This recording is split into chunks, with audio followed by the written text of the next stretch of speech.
salah. Kok salah terus, kadang bener wah iku ya perkara nah iku.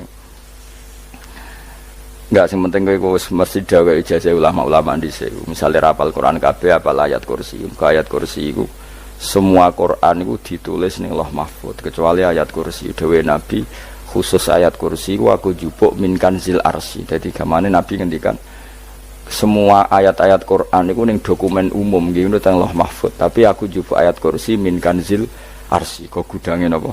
Arsirnya ada ayat-ayat yang lebih spesial. Kalau sampean tanya, lho Gus, bukankah semua itu dawai Allah? Ya betul, semua dawai Allah. Tapi tetap ada dawai Allah sing hubungannya dengan makhluk. Itu di kelasnya kelas fadhil, keutamaan yang biasa. Ada ayat-ayatnya Allah yang tentang dirinya sendiri, itu yang tidak tertandingi. Ya kayak ayat kursi. Ayat kursi itu kan ayat di situ Allah menerangkan dirinya sendiri. Misalnya Allahu la ilaha illa huwal hayyul qayyum. Itu kan Allah menerangkan tentang dirinya sendiri, tentu spesial. Itu ayat-ayat sing meskipun ya tetap spesial jenenge dawuh Allah tetap spesial. Tapi ada ayat-ayat yang tentang kita. Misalnya ayat fankihu ma tobalakum minan nisa masna. Ayat-ayat seperti ini kan enggak mungkin setingkat. Ini kan ayat tentang kamu. Wis ngerti nak kelakuanem seneng wayo dikai hak wayo. Nah, tentu beda. Tentu semuanya spesial karena sama-sama kalamu. Tapi tentu beda. Dokumen ayat kursi tentu enggak sama dengan dokumen ayat faqihu atau balakum. Maka Nabi ngendikan ayat kursi ini bahkan saya ngambilnya min kanzil arsy. Jadi spesial sehingga terus kita dilatih guru-guru kita ngapal ayat kursi. Kan yo ora lucu misalnya wiridan ning tahlilan faqihu atau balakum menan terus lucu to. Tahlilan kok ngono iku piye ngono. Aneh-aneh. Mbok yo mikir to. Senengane mbok antah. Mosok ayat Quran kok beda-beda. Goblok kandhanane angel bocah ngono. Dadi kene ku sing wis ngaji mulai bayi. Jadi ana ayat fawadil, maksudnya ayat-ayat sing umumnya terkait kita. Ayat-ayat sing spesial karena nerangkan Allah, tentu beda. Terus kedua tentu ayat-ayat sing rano Kanjeng Nabi, misalnya laqad ja'akum rasulun min anfusikum azizun. Terus baru ayat-ayat tentang kita. Ayat tentang kowe ya waqul wasrobu, kon mangan ngono. Nah misalnya terus tahlil terus wah kulo wasrobu ya lucu tuh bocah kok kandhanane angel pusing ambek kowe ngaji tahunan gak ono perkembangan habis gue rame-rame dunya apa gue rame-rame apa dunya pernah ada kumpulan orang untuk ngaji setan setruk tenan paham itu mulai setane tangin tenang ya paham waduh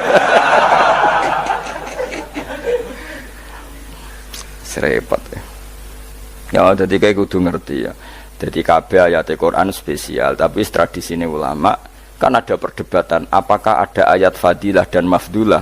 Sebagian ulama mengatakan jangan bilang demikian karena fal kullu kitabullah wal kullu kalamullah.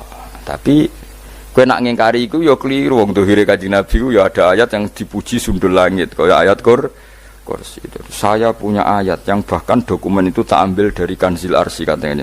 Dan tidak ada nabi yang dikasih itu kecuali saya. Itu nabi begitu bangga semenang. Nabi maca ayat kursi. Sehingga tradisinya ulama semua anak cucunya, semua umatnya dilatih ayat kursi. Dan itu memang spesial coba. Saya kalau baca ayat kursi, saya kalau mau tidur itu mesti baca ayat kursi. Mesti ora pendak tahlilan ono sing order mboten. Masane apa-apa. Mosok eling pangeran nek pendak apa? Ngono, aneh-aneh.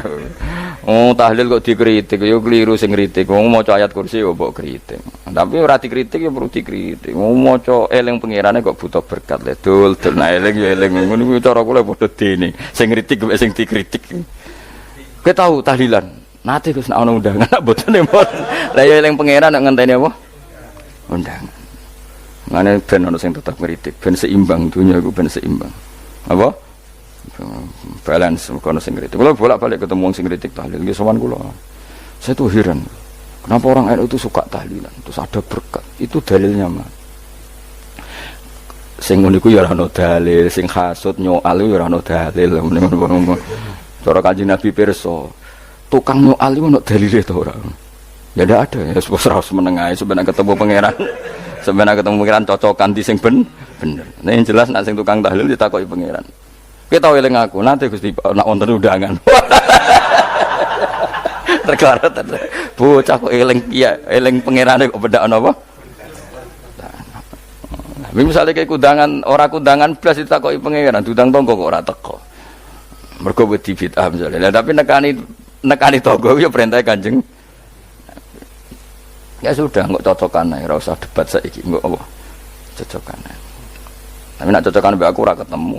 Wong sing nyoal ning ijene mahsyar aku wis ning swarga. Ketemu aku ketemu ning swarga ya nak cocokan. Jadi kowe kudu mikir ya. Jadi ayat kursi itu dipilih ulama perkarane napa? Ayat iku njen spesial tenan. Kula niku mboten saged ilem nek gak maca ayat kursi. Nggih maca teng lisan, nggih maca teng ati setiap saat. Mergo mangsa kok pancen luar biasa. Allahu ta Allah iku Allahu la ilaha illa huwal hayyul qayyum. Al hayyu zat sing urip. Mergo sing gampang bedana Allah mbek Nabi Isa, ambek berhala, ambek semuanya yang disembah selain Allah adalah kehidupan. Kita gampangane tau ngidolakno Isa kaya apa, tapi akhirnya kecewa nak dianggap pangeran. Mergo nyatane cara mereka pun Isa mati di salib. Utawa cara Islam Isa iku diangkat. Di itu objek. Apapun hebatnya Isa diangkat. Diposisikan di langit di.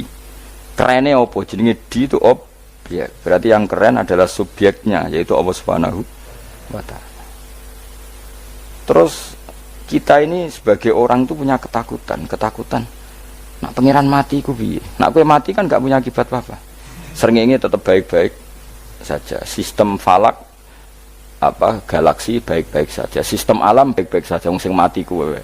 Bayangno nak sing mati pangeran. Maka ketakutan seorang mukmin adalah apa? Punya Tuhan yang mati. Kemudian itu diobati bahwa Tuhan kamu itu Tuhan sing aman, al-hayyu sing selalu hidup. Kemudian disifati lagi al-qayyum. Apa artinya hidup kalau bergantung orang lain, bergantung makhluk lain? Itu gak keren, karena bergantung itu gak keren. Al-qayyum, yang Allah itu zat yang berdiri sendiri. Oh itu kan terus sempurna. Lu kan mau ayat kursi sempurna. Bejane Gusti kula maca ayat kursi. Kowe ora maca iku kasihate mbahmu. Bocah kok. Oh, bocah ora bakat wali. Teke wis elek. Kabeh dimaterekno. Kasihate opo nek maca ayat kursi. Kasihate mbahmu ngono. Jimat ya seneng. Kulo ora seneng. Maksudnya ku, tapi mbok gedhingi teman-teman yo ora oleh pancen rezekine kadol jimat ke piye. Sing iso ngatur rezekine wong sapa? Wis keben, muga disepuro pangeran. Ora disepuro ora apa-apa, kelakuan kok ngono iku piye. Wis terserah pangeran ae. Jadi Allahu la ilaha illa huwal hayyul qayyum. Kemudian setelah hidup itu bisa saja gak peduli kita karena pas ngantuk atau pas tidur. Terus disifati la ta'khuduhu sinatu wala naum. Dan zat yang hidup itu tidak pernah ngantuk, tidak pernah tidur. Akhirnya kita ini nyaman punya Tuhan yang spesial yaitu hidup dan berdiri sendiri, tidak ngantuk, tidak tidur.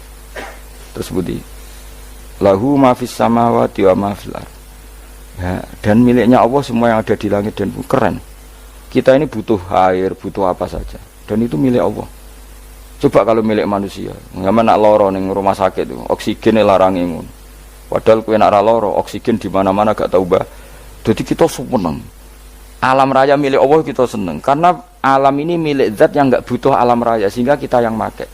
Allah bikin air, Allah nggak butuh minum. Allah bikin padi nggak butuh makan.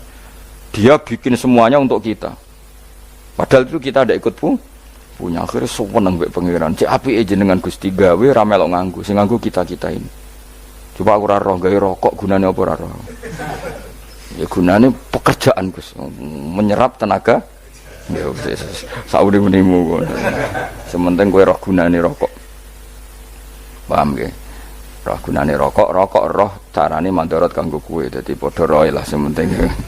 Ya apa-apa tapi. Kalau seneng guyone kiai-kiai ini. Hanya ora ana wong pinter guyon kaya kiai. Wis. Kalau ini nekani acara resepsi teng Kudus teng keluarga sarang keluargane Lek Lukman. Sing ngisi Habib Umar Mutahar. Semua nang. Jadi guyonane ning kiai-kiai ora wis kiai-kiai kabeh termasuk Habib Umar. Ada orang kiai rokok. Ini cerita anekdot. Ada kiai rokok. Rokokan ngarepe dokter. Pak Yai, kalau rokok terus nanti kalau mati gimana? Gampang, saya bawa korek. Sing kiai niku maksudnya iku nak wong rokok terus mari mati. Kiai ini yang ngerti maksudnya dokter ngono. Tenang dok, saya masih bawa korek. Maksudnya nak rokok mati gak ada Jumat. Jadi gak sambung apa? Nak biyanane Habib Umar, saya sering membaca bahayanya rokok. Saya baca itu. Setelah baca, saya berhenti membaca. Wangan pikirannya setelah membaca bahaya rokok berhenti rokok. Saya sering baca buku atau apa tentang bahayanya rokok. Setelah saya tahu berhenti membaca. Wong spesial, seneng kalau niku bisa nikmati, ya seneng putune Rasulullah, ya seneng guyon. Jadi seneng itu gak kudu mewah, apa? Lah kowe seneng ngenteni di Alphard malah kesel to. Wah, jadi kalau nung di grup kata lah, kiai sing seneng guyon, sing sering. Mereka kalau khawatir saya umat ini punya kenikmatan lewat jalur maksiat. Mana kalau nung seneng, nong kiai seneng guyon, bukan seneng papanya. Umat ini punya kesenangan yang tidak maksiat, itu saja. Ya tentu ada kiai-kiai yang milihnya ada guyon supaya orang enggak uraan, ya bagus. Wah sementing ikhlas, wah syaratnya kabeh itu sementing ikhlas, sudah ikhlas. Ya ora kudu spesial, ikhlasmu ya ikhlas biasa lah. Kelas-kelas terilah sementing napa? Ikhlas. Saya sering baca bahayanya orang rokok. Setelah saya tahu bahayanya, maka saya berhenti baca. Wongku kaget kabeh. Mergo pikirane wong wis berhenti. Kok ternyata. Mulai saya sering baca bahayanya orang miskin. Setelah tahu bahayanya berhenti merasakan kemiskinan. Ya, jadi saya tahu bahayanya neraka. Setelah tahu bahayanya neraka maka saya berhenti.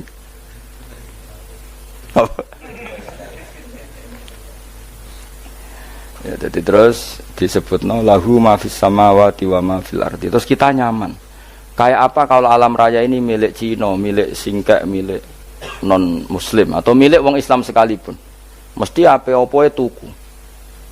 Repot. Tapi berhubung alam raya ini milik Allah, kita nyaman. Mergo wa izzat sing super lomo, super dermawan, super semuanya. Akhirnya nyaman. Gamane iso turu. Kan kula nang rumah ayat kursi ora iso turu, pe turu. Kan ya maca lesane nggih ati kula maca. Lahu ma fis samawati wa ma. Terus man dzalladzi yashfa'u indahu illa bi'idznih. Ketika Allah itu segalanya, tentu yang punya otoritas syafaat, punya otoritas apa saja nunggu izinnya Allah Subhanahu wa taala. Ayat yang spesial. Kemudian kiai-kiai punya cara supaya umat itu hafal. Dibikinlah metode tahlil maca bareng-bareng. Tapi kemudian ya sudah itu nasibnya terus kurang baik, nasibnya kurang baik. Ada yang bedahkan, ada yang setengah-setengah ngafirno. Sing maca ya padha dene ra paham mbek ngantuk bentuk berkat mulai sudah akhirnya terus. Dan sampean bela dikesembelo sing bener wis takok provokator. Sing jelas latih maca iku terus. Dadi Allah pirsa nak macamu ora golek berkat. Tapi nak mau tahu tahlil hati. Eling apa tahu hati? Benda apa? Eling pangeran kok ngenteni apa? Allah, iku tunggale. Tahu muni alhamdulillah nate apa nak permangan. Lho muni alhamdulillah kok ngenteni permangan bocah kok ora karu-karuan. Wong nek bakat wali kok teke wis elek. Njape kus keliru terus. Masih wong khusuk lah, ora bakat wali, khusuk tok tapi wis ruwet, uripe ruwet. Terus lahu ma fis samawati wa ma fil ardi man dalladhi yashfa'u indahu illa ya'lamu ma baina aydihim wa ma khalfahum. Dan Allah tahu apa yang di depan kita, di belakang kita.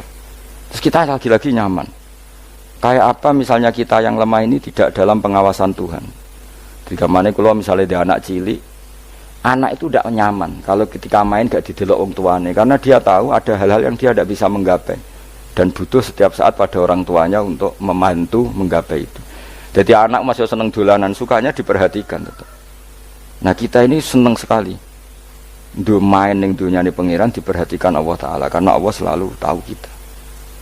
Jadi terus nyaman. Jadi semua ayat itu menjadikan kita nyaman. Nanti Kanjeng Nabi ora sare sedurunge maca ayat kursi, ora sare sedurunge maca surat Musabbihat. Dan saya dalam banyak hal niru itu. Nabi urung sari nek ora maca surat Hasyr. Nah aku ijazah iku kowe kan ra mungkin surat Hasyr ning juz pira wae kira roh kok dijazahno.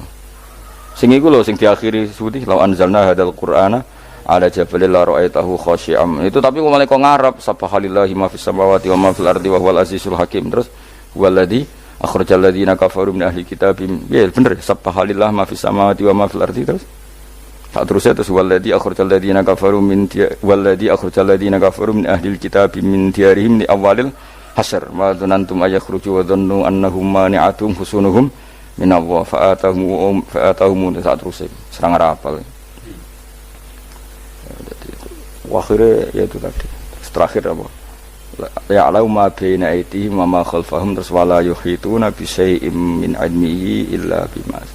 Dan seseorang itu tidak punya ilmu kecuali dengan kadar yang dikehendaki Allah, bahwa kita ini selalu objek, punya ilmu ya dikasih, punya rezeki ya dikasih, punya apa saja sehingga status kita makhluk, statusnya Allah khalik, statusnya Allah itu memberi, statusnya kita hanya penerima. Itu bahkan termasuk bab ilmu. Bab ilmu itu tahunya kita ya hanya diberi illa bima sadras wasi'a kursiyus samawati wal ardo, dan kursinya Allah itu meliputi langit bumi sehingga kita tahu wah keren. Terus wala ya'udu hifdzuma, dan ketika alam raya sebesar ini Allah tidak pernah capek mengurusnya.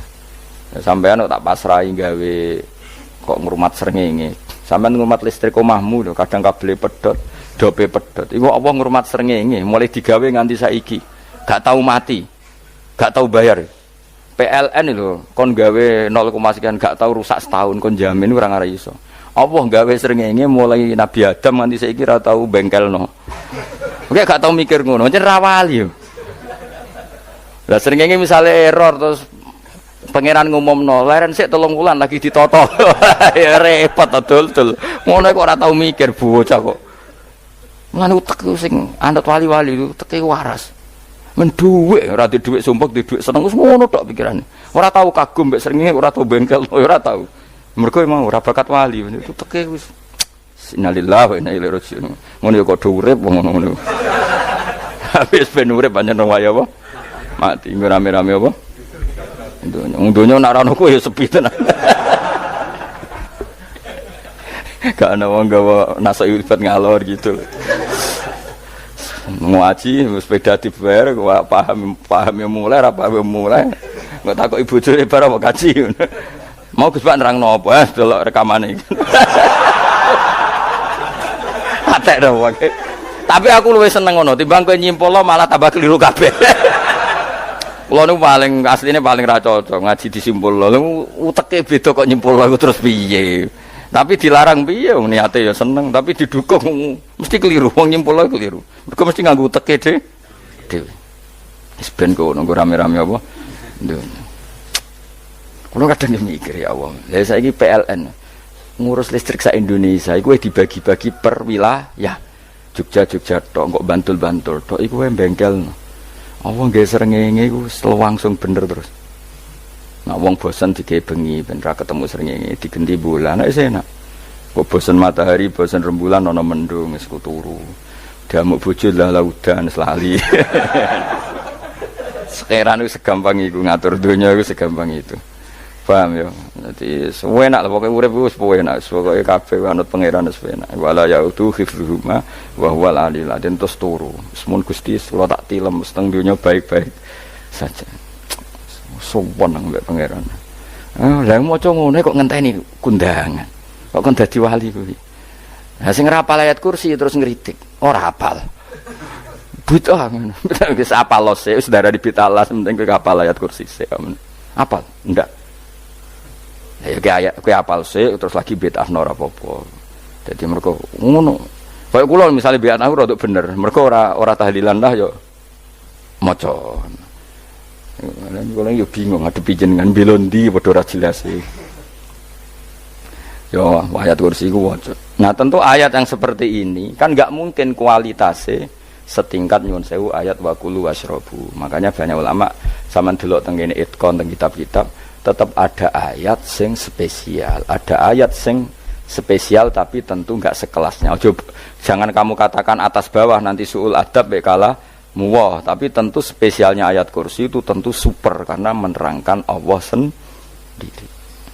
Sementara beberapa ayat menerangkan hak kita sebagai manusia, misalnya wakulu wasrobu, tentu kualitas fadhilnya beda. Tapi jangan katakan klasmen, jangan, karena kurang sopan dengan kalam muwah, tapi tetap beda. Makanya Nabi ngendikan ayat 3 apa loco nak peturu waca di mana-mana waca. Nabi begitu bangga dengan ayat kursi. Akhirnya kena bakul ditulis di paham apa? Ditulis didol. Baru kayak didol ya kayak hikmah ya, akhirnya dipasang ning ruang tamu. Akhirnya ketara iki wong Islam bera Islam baru kayak ayat kursi. Sengaus pokoknya berpikir positif wae. Wah, berarti sing di omah Islam bukti nopo ana ayat kursi ini. Lho kula nu beberapa kali diselametno ayat kursi. Kula nak ning perjalanan marung. Itu kadang ya merasa nyaman mergo ning warunge ana ayat. Wah, berarti Islami lah. Ora kuwatir iki ana daging celeng, tetep nulung ngoten. Ya niki jujur mawon kula niku tetep asobia. Artinya nak ning perjalanan sing gak jelas lor kidule ora ro daerah kok marung ana ayat kursi. Paling ndak kan orang ini punya etika. Kira-kira ora bakal apa? Jualan daging babi lah misalnya. Ya tetap bantu lah, tetap umpamane terus dikek nggon salat. Sanajan to sing duwe misale mbok salat ora ya ora perlu. Ya aja suudon ngono wis anggap ae mosok masang ayat kursi kok. Ya sih gitu. Kan lumayan ada perangkat yang itu. Akhirnya ya bakule payu ayat kursi ini sing di omah ya payu promosine iki Islami, sing blonjo ya nyaman, wis padha enake lah. Ayat kursi ini sing enes mergo tinggo.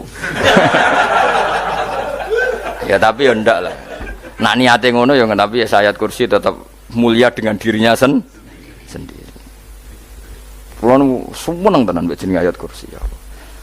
Ya tadi kekhawatiran kita punya Tuhan yang tidak sempurna itu terjawab bahwa Tuhan kita super sempurna. Jadi kulo bayangno anggar turu njen seneng.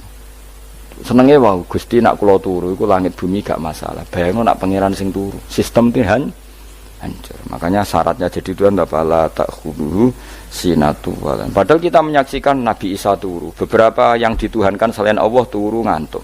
Bayangno misalnya kowe pas donga sing mbok dongani turu. Ini kan kacau. Makanya Allah mensifati dirinya dan itu memang fakta la ta'khudhuhu sinatu walanam. Allah ora tau ngantuk, ya mboten nate. Akhirnya sewenang kita, sewenang banget mbek pangeran. Mergo dengan sifat-sifat seperti itu. Akhirnya raditu billahi napa rabba wa bil islami dina. Al-Islamu siji Islam Al-Qur'an lan Qur'an Muhammadun Rasulullah. Wa yang bagilan saya celana ketika kita anak kula yang ngucap kita fi kulli yaumin raditu billahi napa rabba wa bil islami dina. Raditu ridho ingsun billahi lan rabban sebagai pangeran. Aku ridho banget, seneng banget Allah sing dadi pangeran. Muga mau pangeran liyane Allah ya kacau tenan. Nanti pangeran terus turu, terus ngantuk, nak ramangan lemes kan pusing. Apapun hebatnya Nabi Isa misalnya buat pangeran ya pusing. Kadang pas sare, dungani tenan juga boleh pas apa? Sare itu ribet. Tapi kita di pangeran sing la ta'khudhuhu sinatu wala bil islami dinan. Wa Muhammadin sallallahu alaihi wasallam rasulan wa nabiyan wa bil Qur'ani hukman wa imam. Dan kita ridho Quran sebagai panduan hukum lan dadi imam. Imammu panu mantap. Terus nikmat mau piro? Islam, Quran, Muhammadur Rasulullah wal afiatu lan sehat. Ittifaul makarih tegese ora. Kaya kowe ngene iki ra di dhuwit lah kan gagah. Ora ning penjara, jajal kene penjara lara kabeh. Baru kae ra di penjara Mas yo dirokok saler ngalor ngidul. Ambek go nasoikul ibad bariku kenalan nggih grup wis rame donya wis. Gak penting ngaji paham ora penting, sementing tambah kenalan. Amit-amit tenan wis ben kok nek rame-rame apa dunya. Wasitro lan ketutup sangka celoke satrul uyub. Dalah celamu ra konangan wong akeh. Yes, padahal ya kurang ajar lho kara-karuan. Dalah ya rapati konang. Kenapa rapati konangan? Karena liyane ya sejenis. Dadi saling menutupi. Alhamdulillah saling wal ghina lan semuge aninnas termasuk nikmat iku orang enggak tergantung orang lah. Fi umurid dunia yang dalam urusan dunia. Tapi nak urusan akhirat kira iso ora bergantung guru. Jadi semuge sangka manusa terbebas iku maknane urusan dunia. Nah, urusan akhirat kita butuh sanad kita ila Rasulillah sallallahu alaihi wasallam. Ora oleh beragama berpikir sendiri, ora oleh agama itu Riwayat kira oleh mendekatkan Allah dengan cara kamu sendiri, ora oleh kudu nganggo sanad. Sesuai kaya wong-wong filsafat sing oknum iku. Saya ndak perlu sholat. Allah kan ndak butuh ibadah kita. Ngapain kita sholat? Mbahmu ngono sing wong ngerti nek Allah ora butuh kita saja kok bogo kebanggaan mulai dhisik kiai yo ngerti nek Allah ora butuh kita. Kita yang butuh Allah. Lah mengekspresikan butuh kita kepada Allah kita nek Allah ora tau butuh, bocah kok goblok ora karuan. Nah, itu karena dia berpikir cara beragama dengan pikirannya kita ndak. Kita tahu Allah ndak butuh kita tahu. Kenapa kita sholat? Karena kita butuh Allah. Nah, butuh Allah itu implementasi kita di ajarannya Rasulullah kita sholat. Kok malah Allah ora butuh sholat. Jadi kira sholat Allah ora apa-apa. Kowe ra ono wae Allah ora apa-apa, kowe aneh-aneh wae. Zaman kowe ra ono Allah ya ora apa-apa, baik-baik saja. Itu jokono kowe iku masalah, tapi ora bagi Allah, bagi kamu sendiri. Nah, Allah ora masalah wis nyediakno neraka. Ya jadi orang itu boleh tidak butuh orang lain tapi fi umurid dunia. Nah, urusan akhirat kada butuh sanad ya wa inna hadzal ilma dinun fangzuru amman ta'khuduna dinakum. Agama ini ilmu, kamu harus punya sanad. Ya mau misalnya kula alhamdulillah di sanad kata lah. Keluarga saya terutama yang Mbah Mun terus ya sedaya lain dari keluarga saya, keluarga guru kita, gurunya guru kita sampai carane bernafas kita wae eling Allah mau fi kulli nafasin apa ada dauni amillahi wa ifdal fi kulli nafsin wa nafatin miswaya kita semua nafas kita. Imam Syafi'i kula anak kula cek cilik lah tak kon ngapal lebet iki. Karena apa ya? Jangan kira Imam Syafi'i terus koyo kowe mau belajar fikih mboten. Imam Syafi'i nek ape turu niku kula apal beberapa syairnya Imam Syafi'i. Makanya saya tambah seneng ambek jeneng Imam Syafi'i. Jadi beliau nek ape sare napa qalbi bi rahmatika wa humma dzu'unusi fi sirri wal i'lani wal fi sirri wal jahri wal i'lani wal ghalasi terus-terusane niku wa ma taqallabtu min naumi wa fi sinati illa wa dzikruka bainan nafsi wan nafasi. Dadi wa ma taqallabtu lan ora molak-malik ingsun. Cara wong Jawa iku apa wong turu ra iso-iso apa jenenge? Glebakan. Ini Imam Syafi'i masuk barani glebakan kok kowe. Serepet. Santri ya. Apa manane? Sing rada Islami ngono dul. Apa? Resah Imam Syafi'i ora tau mikir utang iku aneh-aneh. Dadi wa mata qalabtu lan ora tau molak-malik ingsun. Maksude cara mau lho, cara bahasa kasare glebakan. Fi naumi ing dalem turu ingsun, wa fi sinati lan ing dalem ngantuk ingsun. Illa wa dzikruka kecuali eling teng jenenganmu benan nafsi antarane jiwaku wan nafasi lan nafasku. Wa ma taqallabtu fi naumi wa fi sinati illa wa dzikruka bainan nafsi wan nafasi. Jadi ulama di situ itu beliau tidak bikin syair, tidak bikin nazuman, spontan tuh muji Allah. Nah, saiki ora sing madzhab Syafi'i kaya kowe wis wape turu ra iso glebakan. Mari rong mangan. Akhirnya mau mangan sih, barang mangan warek rokokan lega terus ngorok turu ya Allah karim ngono ya urip ya Allah. Dadi misale ra iso turu pikiran pertama mari kurang mangan warek rokokan saler terus apa turu ngorok. Wah karim setan min hawalika kanan kiri setan tok. Padahal ulama dhisik ape turu wudu se maca tasbih se bariku angen-angen pangeran Rabbana ma khalaqta hadza Fatilah terus bismika Allahumma ahya bismika amun terus bismika wada'tu jambi wa bismika arfa'u Allahumma rabbas samawati sab'i wa rabbal arsyil azim rabbuna wa rabbu kulli syai' falikal habbi wa nawa iku donga turu ora ngarapal donga iku yakin wis kowe muni wah Gus Bak ngenyek wong tak tes malah ke isin ya dongane turu iku sing terkenal wae donga turu mek donga ngaji padha Allahumma bismika Allahumma ya bismika mereka ana kiai kota Bu tahu doa ngaji enggak tahu Pak Ustaz dongane bismika Allahumma ya bismika lho Pak Ustaz itu doa tidur karena kalau ngaji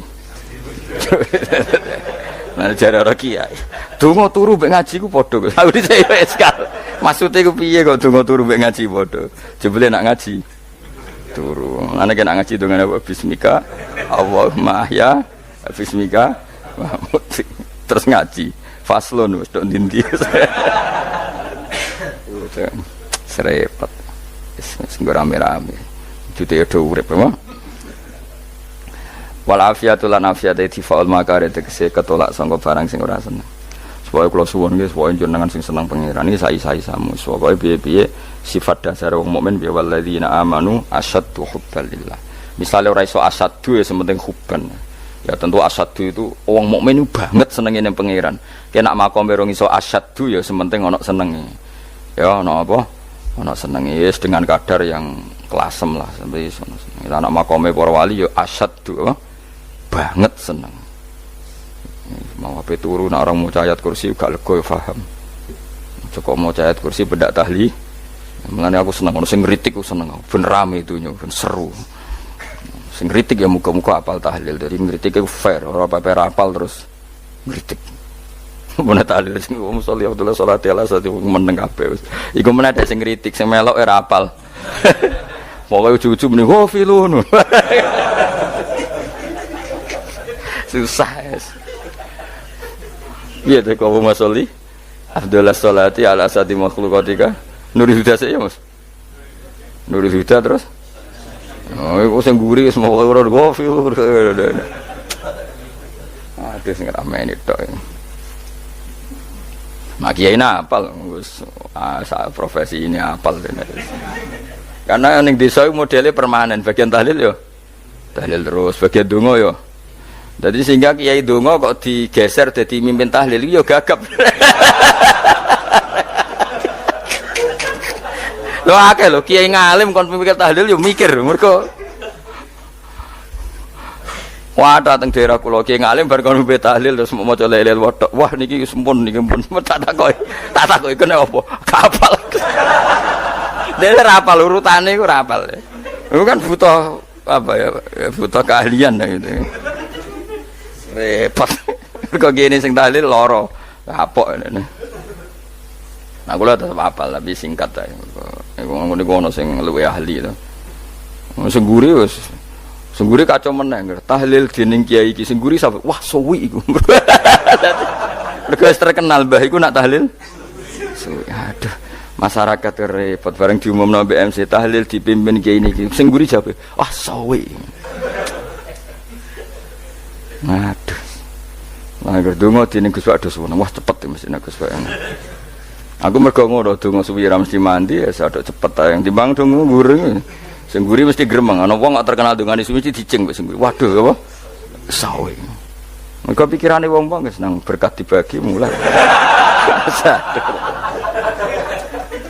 Mulane sing kritik ku keben ben balance ben seimbang.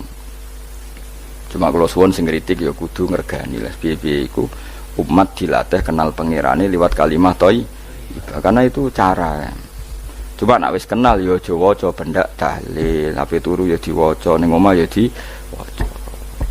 Tapi aja waca ngarep bojomu kok dikongko jampi-jampi ben ora nyoal blonjo. Waca dhewean ning kamar dinikmati. Engko waca ngarepe bojomu pas auzubillahi minasyaitonir rajim. Bojomu riwat, memang aku setan. Ala perkara tok. Enak memang dia barani minasyaitonir rajim. Ya nak maca kok banter-banter ngarepe bojomu pas liwat pas apa auzubillah. Minasyaitonir rajim. Bojomu ngamuk malah repot.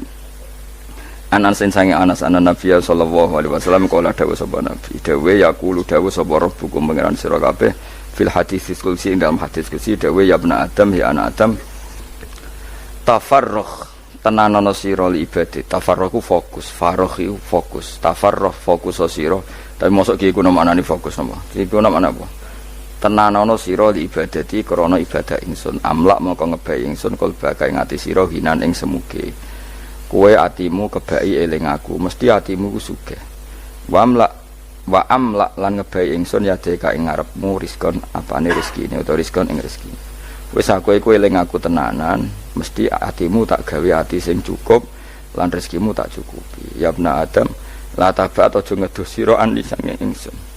Kowe aja geman adoh kok aku.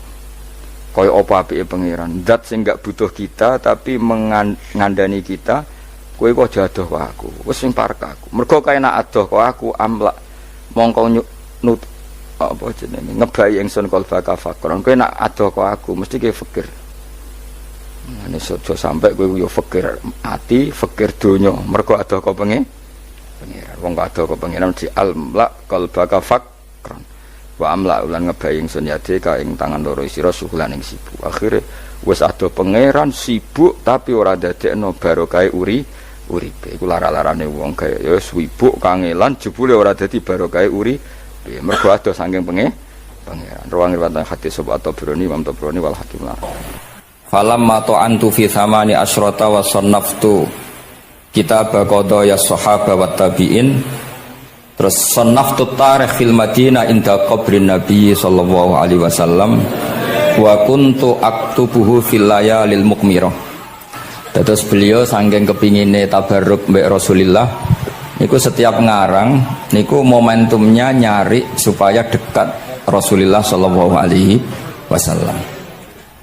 Terus ketika harus ngerasani orang, jadi kadang ngerasani wong ya penting. Karena ilmu itu harus dikontrol, nggak boleh semua orang bilang qala Rasulullah sallallahu alaihi wasallam, bisa hoax, bisa mencatut, bisa menjual. Nak muni kultu kan gak mandi, menurut saya kan gak mandi. Tapi kalau menurut Rasulullah sallallahu alaihi wasallam kan mandi. Jadi potensi pencatut itu banyak.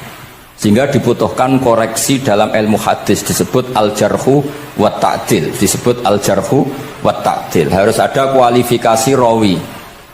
Nah kualifikasi rawi itu dilihat dari siapa. Beliau harus mengkonfirmasi mbek tanggane, mbek kancane.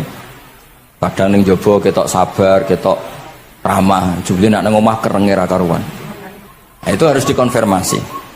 Akhirnya singkat cerita Imam Bukhari itu dalam banyak hal kadang ngrasani tiyang. Akhirnya diprotes. Jenengan niku kiai kok tukang ngrasani wong, kira-kira gitulah cara basa Jawa niku. Wong kiai kok ngrasani orang. Terus beliau ngendikan innama rawaina dzalika riwayatan walam naqulhu min indi anfusina. Semua itu terkonfirmasi karena tonggo-tonggone konco-koncone bilang seperti itu, tapi tidak pendapat saya. Jadi kamane misalnya kula di konco Zaid, jare konco-koncone nak utang ra tau nyaur gitu. Maka ini sudah saya diskualifikasi. Tidak boleh jadi rawi hadis. Wong nak utang ra nyaur gitu. Tapi orang maksudnya ra nyaur mampu. Nah ra mampu alhamdulillah dadi ra wajib. Mulane sampean nak kepengin diutang ora wajib bayar, ndonga kere sak kere-kerene. Lho niki ijazah nih. Niku dijamin langsung mboten apa? Wajib. Monggo nak kepengin jajal. Kobil tuh. Wah sembrono tenan guys. Monggo nak sing kepengin diutang mboten wajib napa? Nyaur niku kedah kere sak kere-kere ini nganti buatan wajib nopo nyaur mengke nggih buatan wajib haji, buatan wajib zakat, statusnya langsung mustahik. Nggih monggo nak kepengin jajal, nggih kula terusaken nggih. Terus orang dulu itu biasa ngerasani tiang ndak cocok, tapi kalau ketemu itu ya hormat. Karena ngerasani ini bentuk loyalitas sama ahadits Rasulillah supaya tidak diriwayatkan dari orang-orang yang tidak adil. Inna hadzal ilma dinun fanzuru amman ta'khuduna dinakum. Tapi dia secara pribadi nggak ada masalah karena setiap orang selain Nabi tentu punya salah, nggak masalah. Kita hormat orang yang punya utang nggak bisa nyaur nggak masalah. Tapi ya sudah dirawi hadis untuk tukang bodoh nih. Nanti kalau ini kola Rasulullah sing utangi ku utangnya ra nyaur kok kola Rasulullah. Sing camah iku Kanjeng Nabi. Ya orang dulu itu bisa melakukan seperti itu bisa. Makanya ya ini agak unik. Ya jadi ini cerita-cerita sing dialami napa Imam sinten Bukhari. Saya atau orang kaya atau sing donatur. Iku duka. Beliau ngendikan la yasauni an akhussa bisama'i qauman duna qaumin. Saya tidak bisa. Ini semuanya umatnya Nabi, kemudian saya hanya ngajar 1-2 orang. hanya karena dia anak pejabat atau orang tertentu, tidak bisa. Kalau kamu mau ngaji, ikut ngaji umum. Terus jenengan ini misalnya so salam templek tengkulo 1 juta, gelem ra gelem ya ngaji umum. Gak salam templek ya Allah, gak ngaji ya Allah. Sementing ojo terus pepeh bayar, ngajine khusus Gus. Ojo ono wong liya. Ben sing pinter kula tok umat Nabi liyane giyoblok kabeh. Mboten purun, Imam Bukhari ngoten mboten purun. Dados la yasauni niki kula waca iki. Padahal niki anake raja. Anna Khalid bin Ahmad Khalifah Ibnu Thahir sa'alahu ayaqdura manzilahu fa yaqra at-tarikh ala auladi famtana min dzalik wa qala la yasauni an akhussa bis sama qauman duna qaumin. Jadi intinya niku Imam Bukhari akhirnya boten apa? Kersa. Lalu niki cerita keramat-keramatipun Imam Bukhari.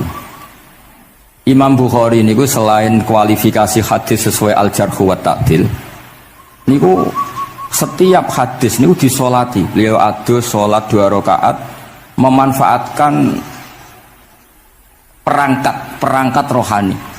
Jadi beliau kualifikatif ya, al-jarh wa ta'dil ini rawi layak. Misalnya ada orang soleh khusyuk nang masjid terus. Biasanya problem wong soleh ora tau ngaji iki mboten purun. Iki soleh tok paling nang masjid pelarian.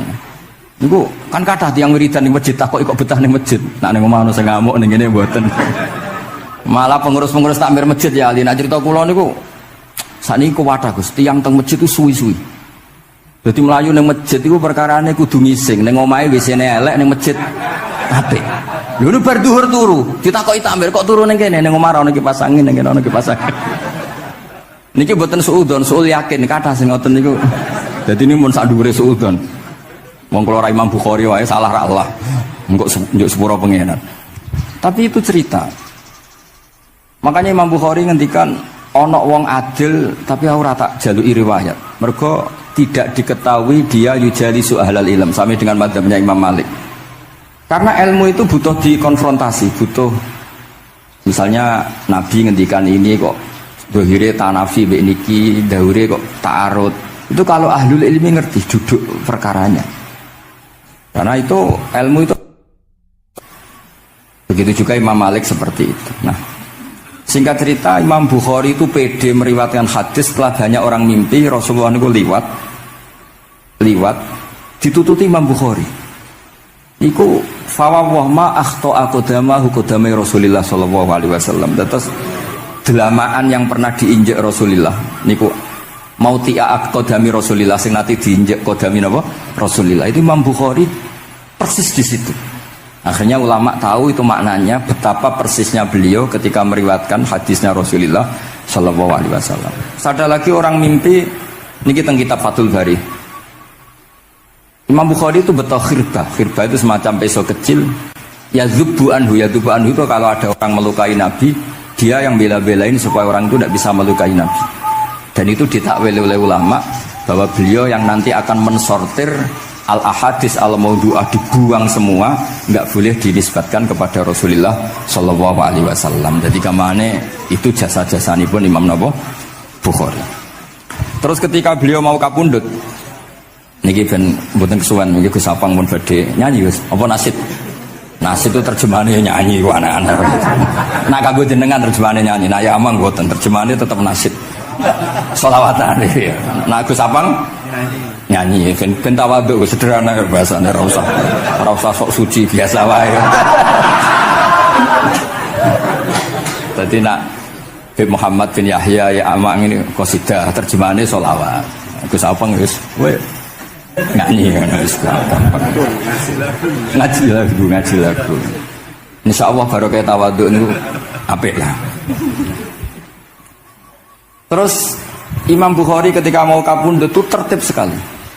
Saya banyak membuktikan baik secara bacaan maupun nyata. Orang-orang soleh itu kalau mau kapundhut itu tertib. Mulane sampai nak kapundhut aja selonang-selonong. Nak mati itu sing tertib.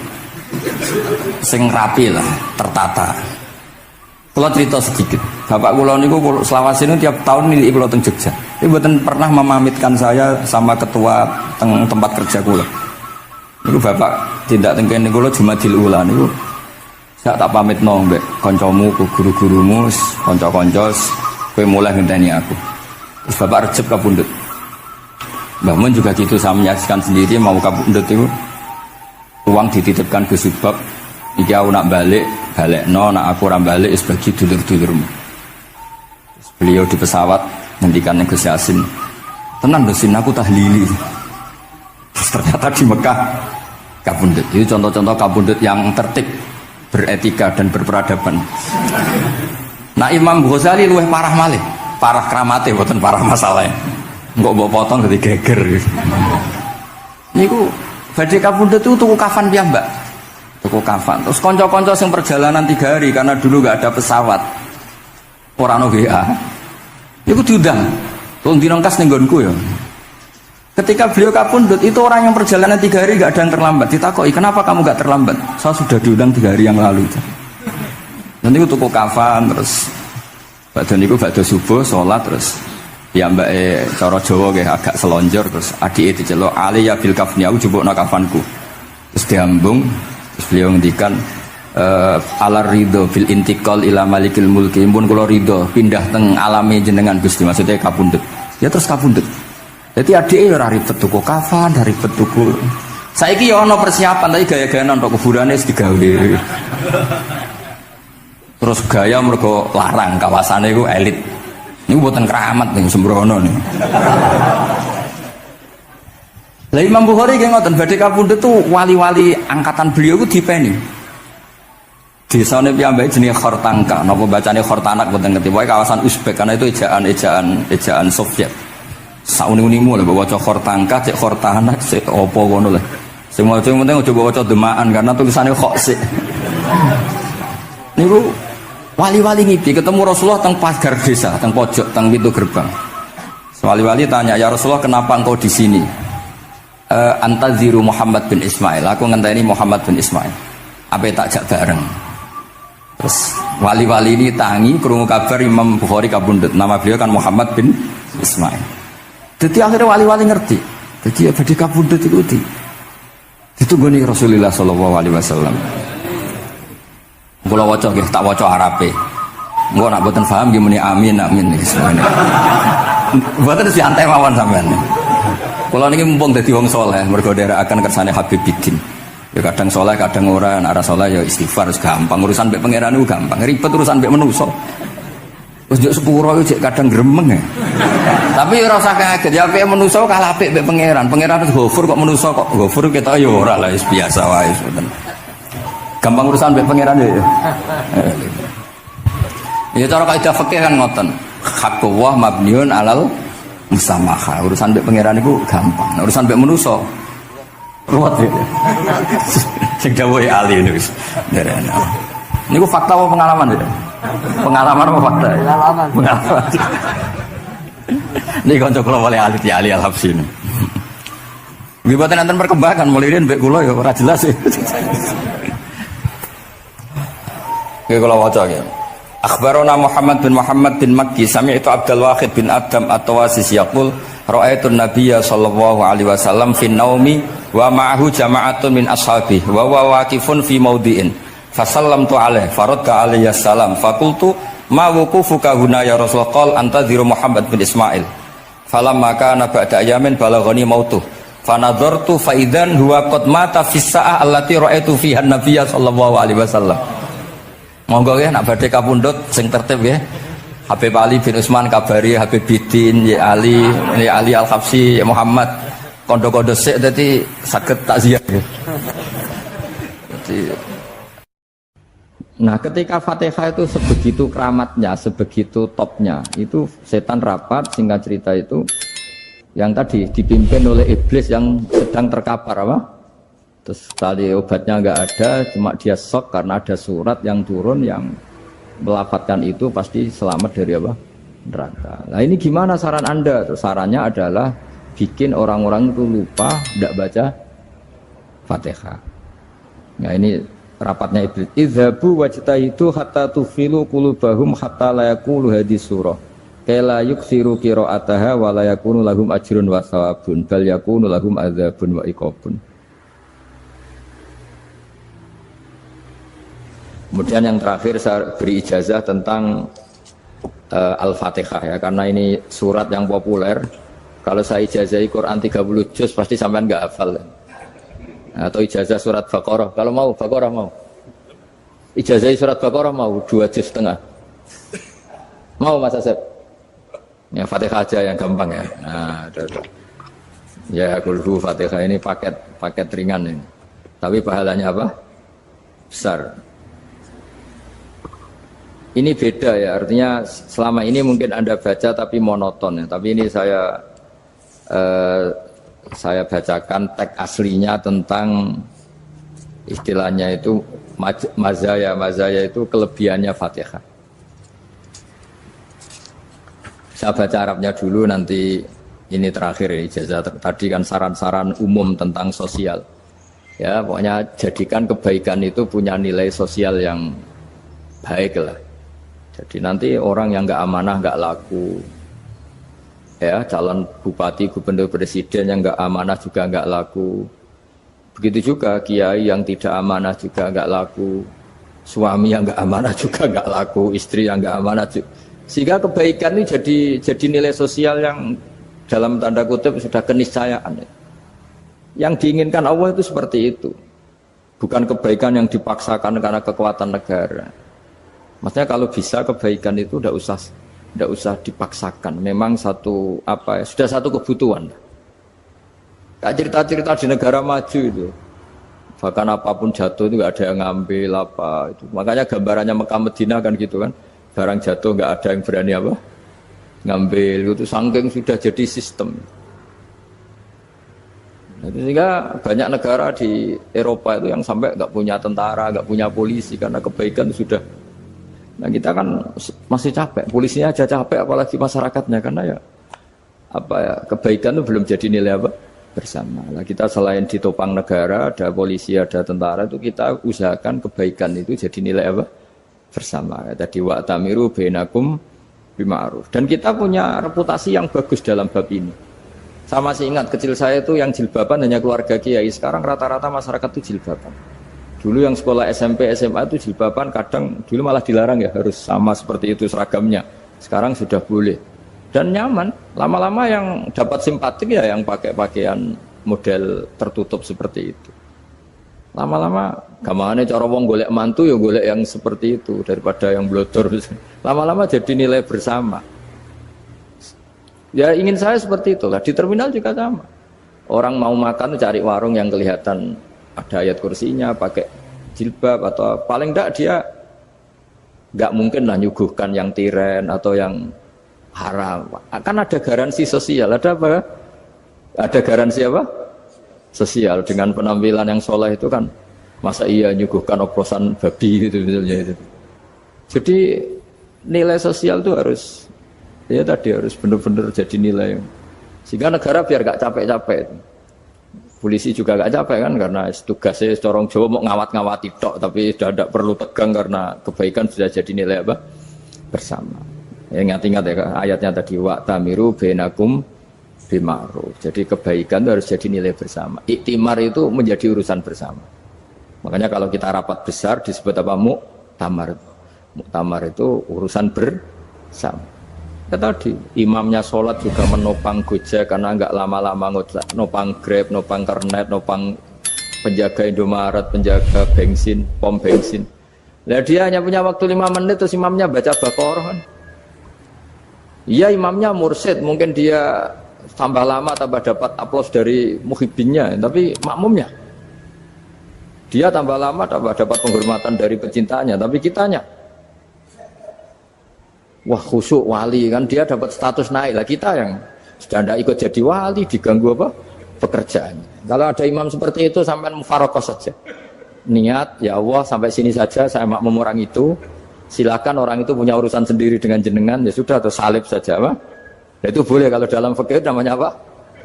Mufaroqah. Mufaroqah itu niat. Tapi kamu jangan langsung selonong mufaroqah, niat dulu. Pamit sama Allah bahwa sekarang mau mufaroqah. Ya, ya jadi sholat yang aneh kan, imamnya masih rukuk, kamu terus sujud, terus apa-apa selesai ya. Mungkin dalam pandangan itu orang lain ini maksudnya makmum gimana ini kok begini. Tapi sudahlah Allah Maha tahu. Insya Allah dimaklumi. Ya saya baca tentang Fatihah ya, karena sampean pasti sering baca Fatihah. Supaya apa sekaligus jadi jimat lah gitu. Jadi Kalau kamu sering di jalan-jalan yang mungkin sepi atau mungkin kan tidak semua teman Grab itu nasibnya bagus ya, yang di Semarang Jogja. Mungkin yang di Kalimantan di Papua kan ada yang 10 kilo gak ketemu rumah, ya kan? Ya lihat di TV-TV itu kan kasihan kan. Sudah 10 kilo gak ketemu rumah, penumpangnya kewekar preman tuh kan. Ini makan orang enggak kan gitu. Kan ujiannya dua. Kalau penumpangnya cantik itu ya kecoba syahwat, kalau preman takut. Jadi orang itu selalu ujian itu. Sing sedengan itu kan jarang orang jadi kalau penumpangnya perempuan cantik ujiannya itu syahwat, kalau preman ujiannya ketakutan. Kalau orang yang lemah bawa uang ujiannya kamu ingin garong. Jadi hidup itu memang semuanya ujian. Liyabluwakum ayyukum ahsanu amala. Makanya saya sering ditanya oleh teman-teman, Gus, nah ujiannya kenal wong wedok elek piye? Sama. Kenal wong ayu ujiannya syahwat, kenal wong elek ujiannya ngenyek, itu sama-sama dosa. Syahwat ya dosa, ngenyek juga dosa. Welek keriting untune metu ya dosa ngomong gitu. Kadang-kadang orang berpikir enak kancanan wong elek gak dosa. Kata siapa kancanan wong elek itu ya dosa karena bawaannya ngenyek. Ngenyek itu menyepelekan itu. Makanya saya itu ya gak mau berteman sampean. Nanti kan bawaannya ngenyek atau seneng ya enggak tahu saya. Ya sudah ada takdir saja kalau ketemu ya tak ulang ngaji gitu. Tapi ini ngaji terakhir, setelah ini ngaji biasa aja enggak usah resmi gini. Ngaji kok resmi aneh. Pokoknya nanti suatu saat kalau pandemi sudah berlalu saya akan ngaji Rebone, lalu ini ngaji. Ini ngaji yang kurang bagus karena ngatur kiai kurang berkah ini. Nanti tapi ya lumayan lah masih mau ngaji. Ngaji kok tanggal ini jam ini. Sekarang suatu saat kamu tak panggil, Mas Wahyu datang ke sini jam ini tidak mesti bisa. Mungkin pas ada acara apa, oh, maaf ke sini pas ngecek pas apa. Gitu. Jadi ya sudah tapi tak maafkan enggak apa-apa. Takdir ya. Tak bacakan supaya sampean tahu keramatnya bismillah. Nah, sebelum saya bacakan bismillah Fatihah tak beritahu tentang ilmu tafsirnya karena ini penting sekali. Fatihah itu dawuhnya Allah, tentu itu dawuhnya Allah. Saya ulang lagi itu kalamullah. Tapi yang sudah diberikan kesampaian ke kita semua. Sehingga seakan-akan itu menjadi dawuhnya kita ke Allah. Jangan salah loh ya. Fatihah itu dawuh Allah tapi sudah diberikan ke kita. Sehingga posisi kita itu yang punya itu. Nah kenapa ini perlu dijelaskan? Karena nanti ada kalimat iyyaka na'budu wa iyyaka nasta'in. Kalau itu masih kalam Allah, berarti Allah ngomong ke kamu, ngendikan ke kamu, kepadamu aku menyembah. Masa Allah menyembah kamu? Nah sehingga ilmu tafsir itu menyelesaikan itu dulu ya. Saya ulang lagi ya, sebelum sampean sering baca Fatihah, aku yakin ya sering baca. Tapi barokahnya tidak paham itu tidak pernah janggal. Enggak paham itu ya penting supaya tidak iskal, tidak janggal. Sebetulnya di kalimat itu ada yang janggal. Kalau Fatihah itu kalimatnya Allah atau kalam Allah, bagaimana dengan kata-kata iyyaka na'budu? Masa Allah ngendikan ke kita, kepadamu kami menyembah. Masa Allah menyembah kita? Maka penyelesaiannya secara ilmu tafsir gimana? Semua ulama mengatakan, bukan satu dua, semuanya mengatakan di Fatihah itu semuanya diberi kawalan kalimat. Saya ulang lagi ya, di Fatihah itu semuanya diberi awalan kalimat qulu, katakan wahai hambaku begini. Ya, katakan wahai hambaku begini. Nah, begini ini pelajaran dari Allah yang sudah diberikan ke kita. Terus kita mengatakan bismillahirrahmanirrahim, alhamdulillahirabbil, termasuk kita mengatakan iyyaka na'budu wa iyyaka nasta'in. Jangan bayangkan Allah ngendikan ke kita. Kalau Allah ngendikan kita berarti gini, hei Wahyu, ihdinas siratal mustaqim, tunjukkan saya jalan yang benar. Nah nanti kamu terus, ya Allah, Anda aja minta tolong saya minta tolong siapa kan? Jadi panjang kan? Ya, saya ulang lagi ya. Jadi itu di Ulumul Quran diterangkan gimana? Sebelum baca Fatihah, ya. Fatihah itu kalamullah, ngendikannya Allah, tapi yang sudah diajarkan ke kita dan sudah milik kita, sehingga kalimat itu menjadi milik kita. Tapi ya kalamullah, tetap kalamullah, tapi sudah menjadi milik kita. Udah paham ya? Ya pinter nah. Ya, karena kalau tanpa penjelasan seperti ini, Anda akan iskal. Bagaimana Allah, iskal itu janggal, bagaimana Allah mengatakan iya anak budu. Kan jadi aneh ya? Ya, jadi tak jelaskan secara ilmiah ya. Jadi kata ulama-ulama tafsir, ayat-ayat Quran seperti ini sebetulnya dimulai dari qulu apa? Meskipun enggak dilafatkan. Itu kan sama dengan qul huwallahu ahad Muhammad, katakan kalau Tuhan itu satu. Ya namanya Quran itu kan kalam Allah, membina nabinya, membina umatnya. Makanya dikatakan atau enggak, di sini tersembunyi kata qulu, katakan. Ya. Jadi ya ibarat apa itu? Kamu ngajari anak kamu lah. Le, panggil jenengan bapak kulo. Itu maksudnya anak itu, kalimat itu kalimat kamu, tapi kamu ajarkan ke anak kamu. Terus anak kamu bilang, Pak jenengan bapak kulo. Nah ketika kamu mengatakan jenengan, bukan kamu mengatakan jenengan anakku, berarti anakmu itu bapakmu, kan lucu kan. Anak kamu ajari jenengan bapak kulo. Kamu, engkau, bapak saya. Terus anak kamu mengulang, jenengan atau kamu bapak saya. Berarti itu kalimat yang kamu ajarkan, tapi sekarang sudah milik anak kamu. Kalau itu kalimat kamu kan lucu, masa anak kamu bilang bapak?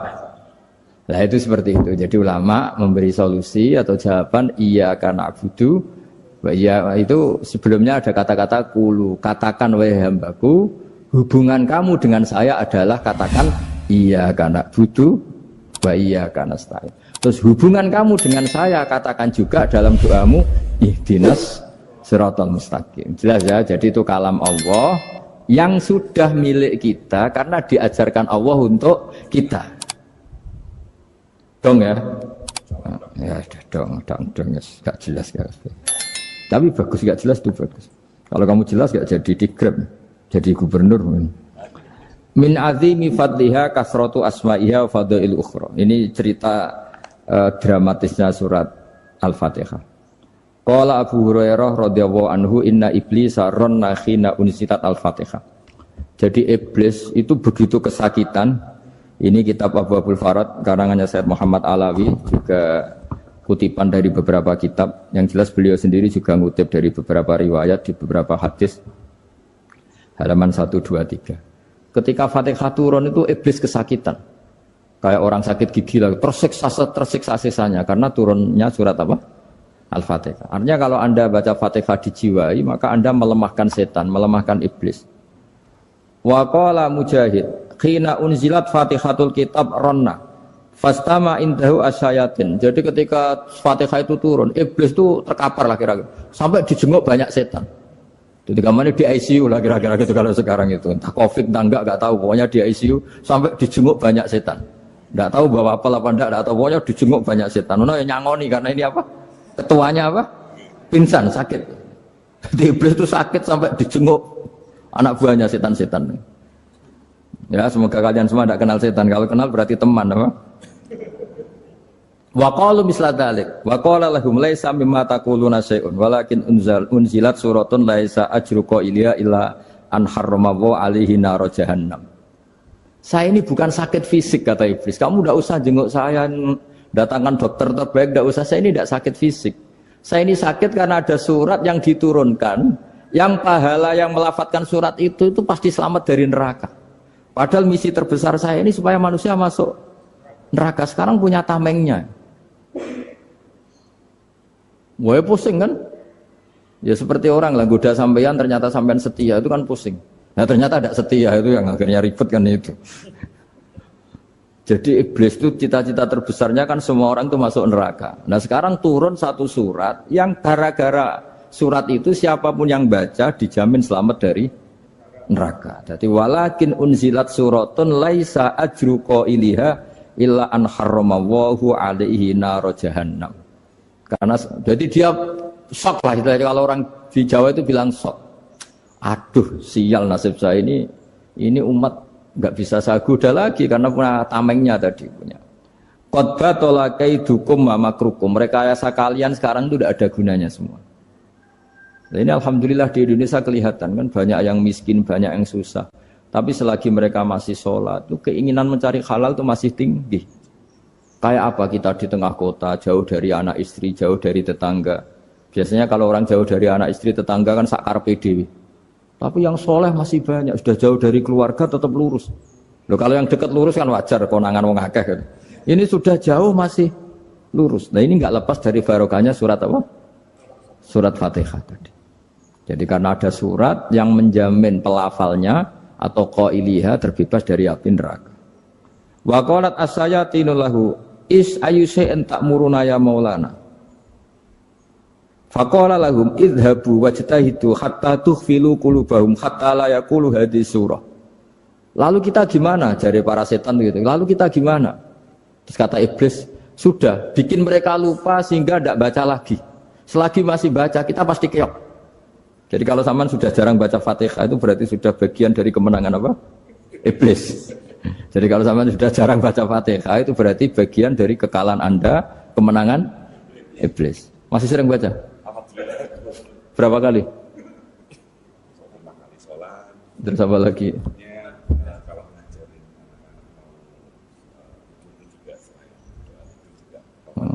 Kok 5 kali tok itu? Berarti pas sholat fardu tok itu. Enggak 5 kali itu mendingan itu 17. Kamu itu ngitungnya jangan 5 ini.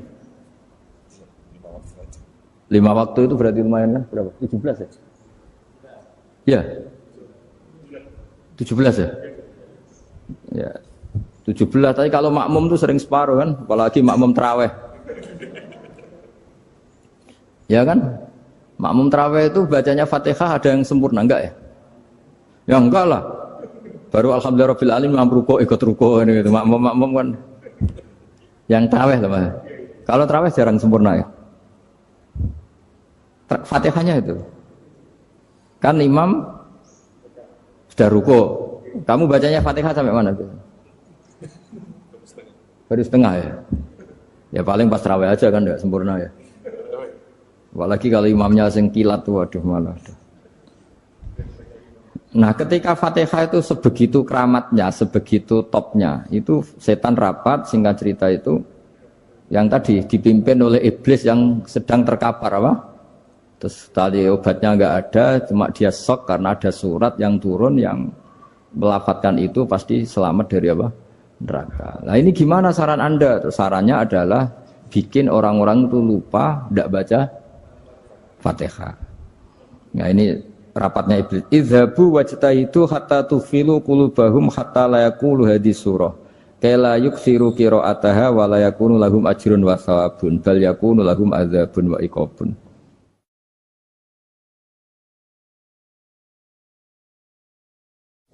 Jadi saya mohon selama ini Anda sudah baca, tapi mungkin hanya rutin saja. Napa rutin saja? Jadi barokahnya ngaji ini kamu punya kekuatan atau punya semangat membaca karena ini surat yang luar biasa. Ibarat gini, kalau sampean tanya, saya juga sering mikir, masa Gus hanya surat kok punya kekuatan seperti itu?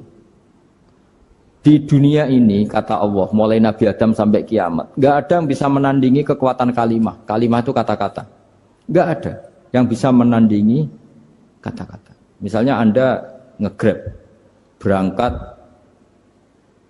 istri cuek, berangkat cuek. Itu beda dengan ketika meskipun satu kalimat. Wes Pak, muga-muga dilindungi pangeran, mugi-mugi jenengan selamat. Itu menjadi teduh dan semangatnya luar biasa karena kayak mendapat support.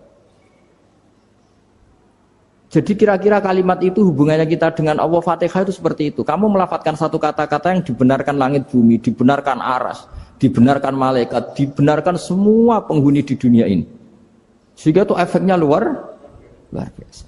Itu seperti gini ya, kamu cerai sama istri, terus nikah lagi katut babon. 10 tahun anak kamu dididik, ibunya benci kamu. Dan memang Anda layak dibenci.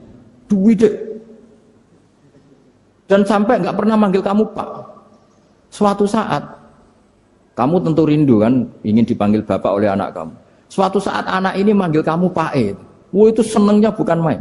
Hanya sebuah kata-kata. Makanya kadang-kadang orang itu tanya sama kiai, ijazah lafadz ini gunanya apa sih? Itu ijazah-ijazah itu untaian kata-kata. Yang kata-kata ini dibenarkan langit dan bumi dan aras dan para malaikat. Sehingga efeknya itu luar.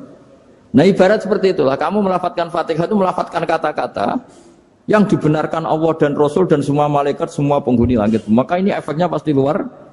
Nah di sini lah orang-orang dulu itu tahu keramatnya itu, sehingga ketika melawan Belanda, melawan Jepang dulu itu kalimat-kalimat itu menjadi mantra yang luar biasa. Doa yang luar biasa. Tapi di era modern karena orang sudah tidak ngerti itu, dianggap itu mantra, jimat, khurafat, bid'ah, waduh ribet meneh malah. Sebetulnya tidak seperti itu. Memang kata-kata ini kekuatannya luar biasa. Sama kesakitan hati kamu juga karena itu. Ngojek wangilan. Lha Pak di bojo kok kowe gagah tok kere. Wah, iku seling terus. Padahal kalimat itu kan tidak melukai secara fisik, tapi apa kerjanya sesuk sarasa-rasen. Karena terus dengan pengadilan seperti itu kan, ngapain kerja demi perempuan yang seperti ini? Lagi-lagi kata-kata ini luar. Nah bayangkan kalau kata-kata itu adalah kalimat yang diajarkan Allah lewat Rasulnya, lewat malaikat Jibril. Kayak apa kekuatannya? Nah, kira-kira Fatihah itu gitu. Kalimat yang baik, kalimatan thayyibah diajarkan oleh Allah dan Rasul, kayak apa kira-kira kekuatannya? Pasti luar biasa. Wong support yang dikatakan istri kita, anak kita aja luar biasa, apalagi ini support yang diajarkan Allah dan Rasul. Ya makanya saya mohon kalau baca Fatihah, baca kalimat-kalimat thayyibah ketika sholat itu dijiwai. Ya misalnya Rabbana lakal hamdu mil'us samawati wa mil'ul ardi wa mil'u ma syi'ta min syai'im. Engkau zat yang layak dipuji dan pujian ini memenuhi langit dan bumi. Karena kita tahu nggak ada sejengkal di alam raya ini kecuali di situ ada rahmat Allah. Misalnya kamu bisa lewat sampai rumah saya, kamu mungkin anggap biasa saja. Coba kalau ngalami likuifaksi, tahu-tahu bumi ini ambles, bisa ngelewati yang likuifaksi itu luar. Tanyakan orang pernah ngalami likuifaksi di Sulawesi, itu melihat bumi bisa diinjak nggak ambles itu, wah luar. Sama nggak ngalami itu sehingga lewat bumi ya biasa aja. Coba kalau ngalami seperti tidur, ya biasa aja. Coba kalau ada gempa, bahwa bumi tenang ini sudah nikmat yang luar biasa. Masa kamu ngakui nikmat nunggu digituin? Ya kan? Nah, makanya baca Fatihah dijiwai lah, bahwa ini kalimat yang luar biasa. Nah, saya teruskan. Warwa Muslimun fi sahihihi an Ibnu Abbas radhiyallahu anhuma annahu qala bainama Jibril alaihi salam qaidun dan Nabi itsami anaqidan min fawqi farafa'a ra'sahu faqala hadza babun minas sama futihal yawma lam yuftah qaddu ilal yaum fanazala minhu malakun faqala hadza malakun nazza ilal ardi wa lam yanzil qaddu ilal yauma fasallim waqal absyir binuraini qad uti tahuma lam yu'tahuma nabiyyun qablak Fatihatul kitab wa khawatimu suratil baqarah. Jadi suatu saat Jibril ini jagongan kira-kira gitu sama Rasulullah. Tahu-tahu langit itu gemuruh. Karena langit gemuruh kata Jibril terus semuanya ngangkat kepala ke langit. Ini pintu langit baru ini dibuka, yang sebelumnya tidak pernah dibuka seperti ini. Turunlah malaikat, yang malaikat ini pun malaikat spesial, yang enggak malaikat murahan lah kira-kira gitu, yang enggak pernah turun ke bumi kecuali juga saat itu. Dengan penyambutan yang luar biasa, dengan semuanya enggak pernah terjadi. Hanya karena surat Fatihah. Jadi ini surat yang luar biasa, pengawalannya lewat malaikat yang spesial, enggak pernah turun di bumi kecuali saat itu. Penyambutannya juga enggak pernah seperti itu, baru seperti itu. Jadi semuanya itu spesial. Nah, kenapa ini spesial? Karena di situ ada isi puja-puji kepada Allah Subhanahu wa ta'ala. Ada ikrar kita, alhamdulillah rabbil alamin, ar-rahmanir rahim. Ikrar ini penting. Kalau contoh paling gampang gitulah. Kamu punya istri selama ini cerewet terus. Suatu saat ngomong, "Pak, tak angen-angen rono wong lanang koyo sampeyan." Wah, itu langsung ndak ada lelaki sebaik engkau. Itu sampean senengnya Masya Allah. Karena ada ikrar dari seorang istri ke kamu. Nah bayangkan kalau ikrar kita sebagai hamba diakui oleh Allah Subhanahu, maka ikrar ini akan dicatat sebagai kebaikan kita yang kita panen nanti di akhirat. Karena ada ikrar. Kita ikrar bahwa alhamdulillah rabbil alamin, kita ikrar ar-rahmanir rahim, kita ikrar maliki yaumiddin, kita ikrar iyyaka na'budu wa iyyaka nasta'in. Sampean misalnya jadi orang Indonesia, ketemu orang Indonesia yang makmur di Jerman, terus lupa Indonesia. Kamu orang Indonesia, enggak, saya enggak orang Indonesia. Mangkel gak kira-kira? Mangkel. Karena salah ikrar kan gitu. Ya, jadi saya mohon jangan anggap kalimat itu hal yang biasa, tapi luar biasa. Nggih, ngoten mawon. Assalamualaikum warahmatullahi wabarakatuh.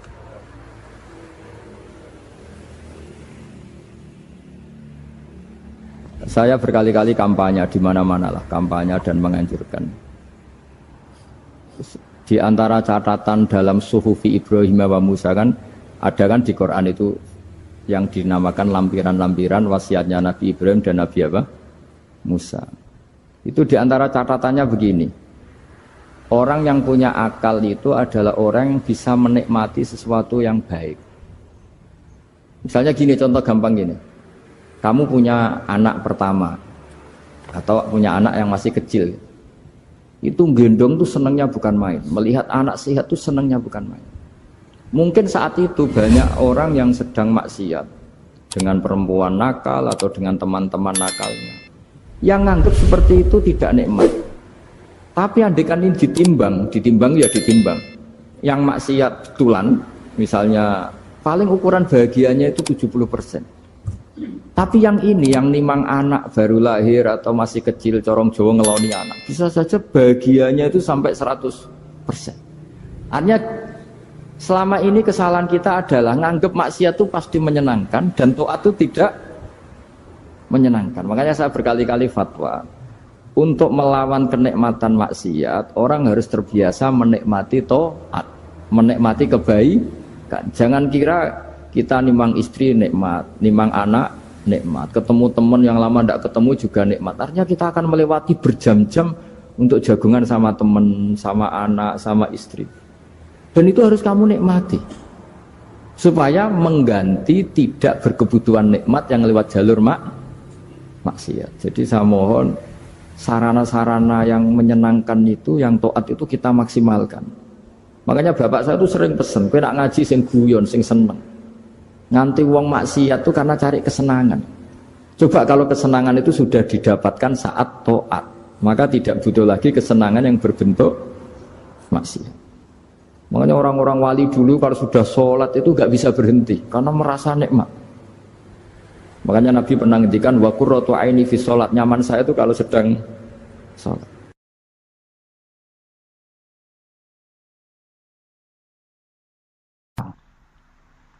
Ya sampean nggak apa-apa kalau menyaingi saya, tulis saja di rumah kamu ahli jamul jami'. Barang diparani ahli apa, ahli jilid. Maksudnya kalau kitab kamu rusak bawa sini. Ya nggak apa-apa. Nah, sehingga syarat utama jadi nabi itu sebetulnya memaklumatkan din kiri. Ya saya ulang lagi. Pertama nabi jadi nabi syaratnya apa? Memaklumatkan.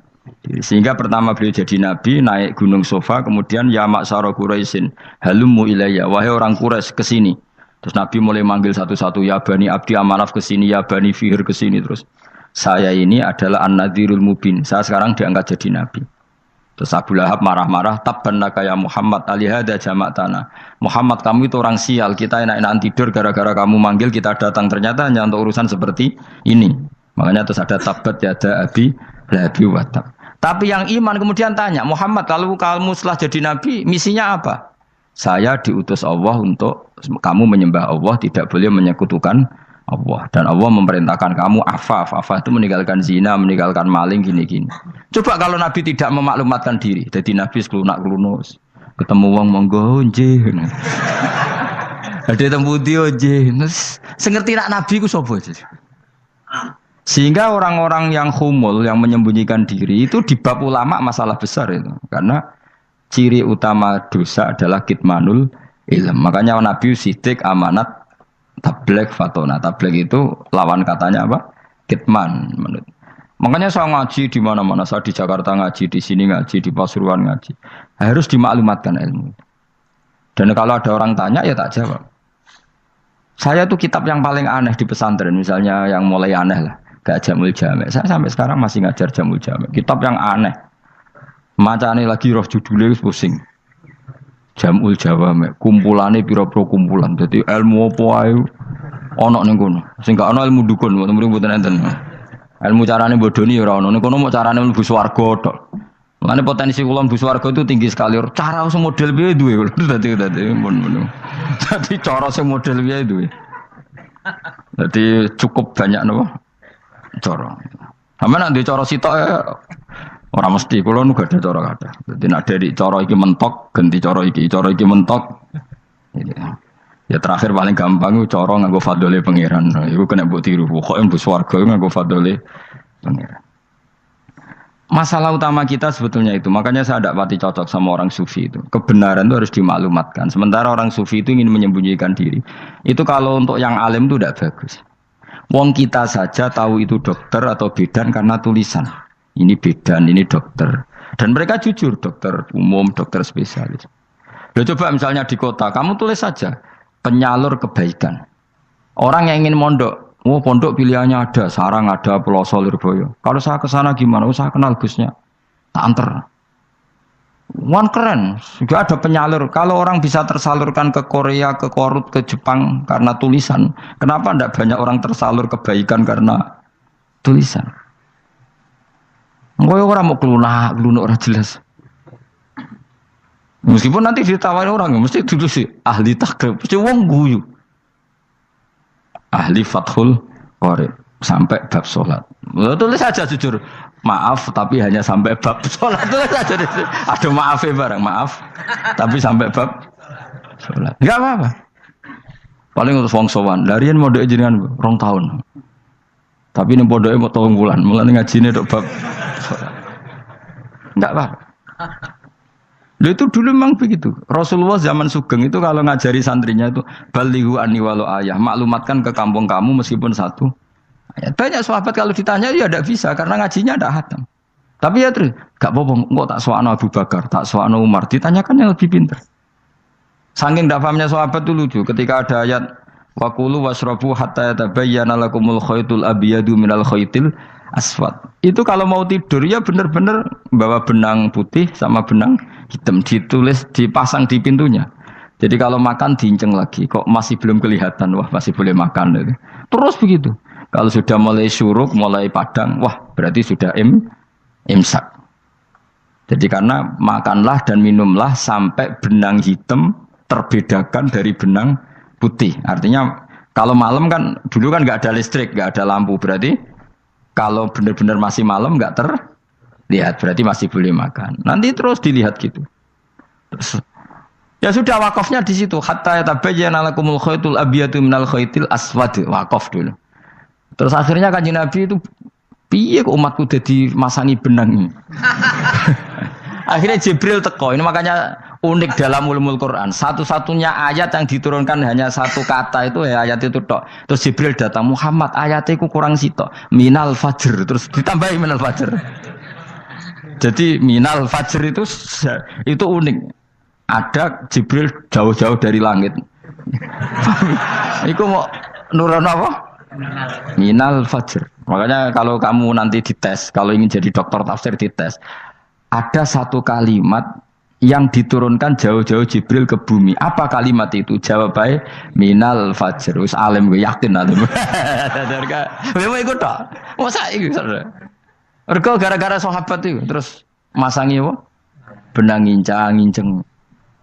Akhirnya minal fajr. Baru mereka tahu maksud fajar, maksud apa? Benang hitam artinya malam, benang putih artinya fajar. Sodik sudah menyingsing. Semenjak itu sudah ada benang-benangan karena jadi orang-orang ngono maksudnya iki kurang sithik gitu terus turun apa? Minal fajr ya. Jadi nanti kalau sampai latihan tes jadi dokter apa?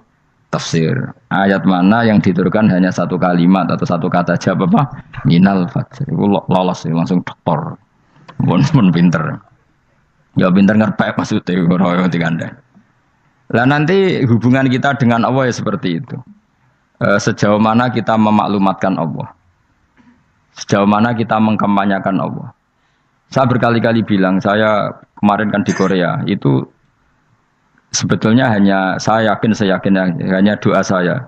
Saya sering berdoa, ya Allah, Engkau dipuji di langit dan di bumi. Lalu kalau di bumi ateis, itu caranya kayak apa? Dulu saya itu terobati karena Uni Soviet setelah persemakmuran banyak menjadi negara Islam. Berarti itu bukti bahwa Allah pun dipuji di bumi Uni Soviet. Lalu yang kayak Korea kayak apa? Ternyata betul Koreanya tetap ateis, tapi gara-gara diserbu wong Indonesia. 49.000 wong Indonesia ning Korea Selatan. Iku mbok gawe sing salat separuh, iku cek piro? 24, kira-kira ya selawe digawe 20.000. Wis 20.000 salat kabeh, tahlilan kabeh surwame. Lah kok sing ngritik tahlil muni sunah Rasul tok surwame. Pokoke rame lah walhasil. Sitok tahlilan wah itu enggak ada hadisnya. Gak apa-apa sing penting muni hadis sing sitok tahlil muni hadis ya ibadah, tahlil ya ibadah. Mbok lah soal kok bener ding totalan guri, sementing rame, maksudnya sementing rame ngomong visi Islam. Gitu Islam tahlil, sitok Islam sunnah Rasul gak masalah. Wong ape yakin bener saiki ya ora ono klarifikasi, tapi sementing kan kabeh ngomong tentang Islam.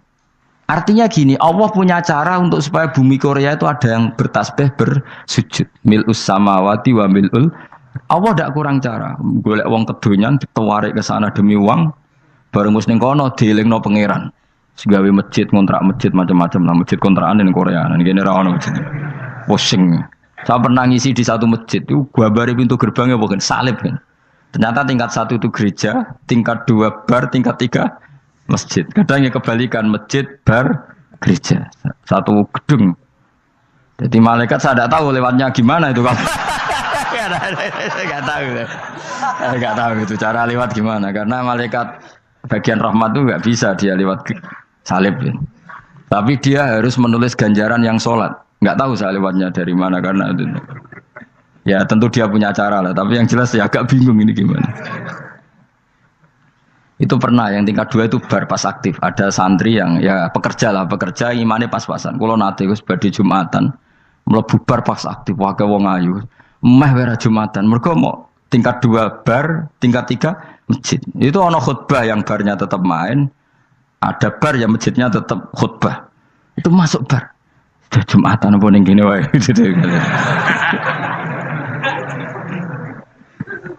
Akhirnya ya di situ beberapa menit terus ada komat Jumatan.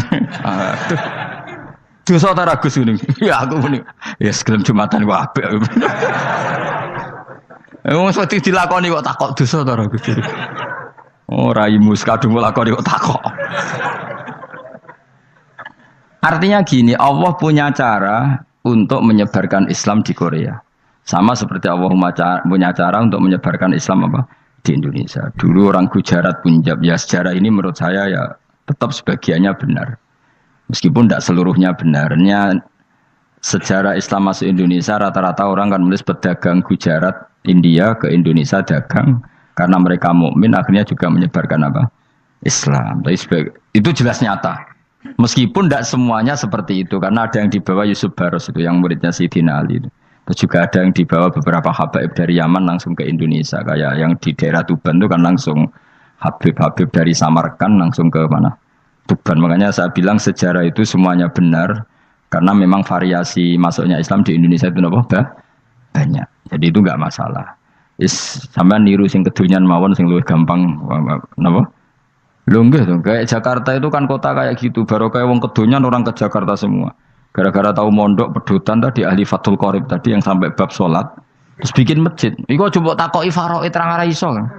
Pemene takoki muamalah terang ora iso, tapi nak trimo carane salat sing batal apa ngentut roh. Aduh.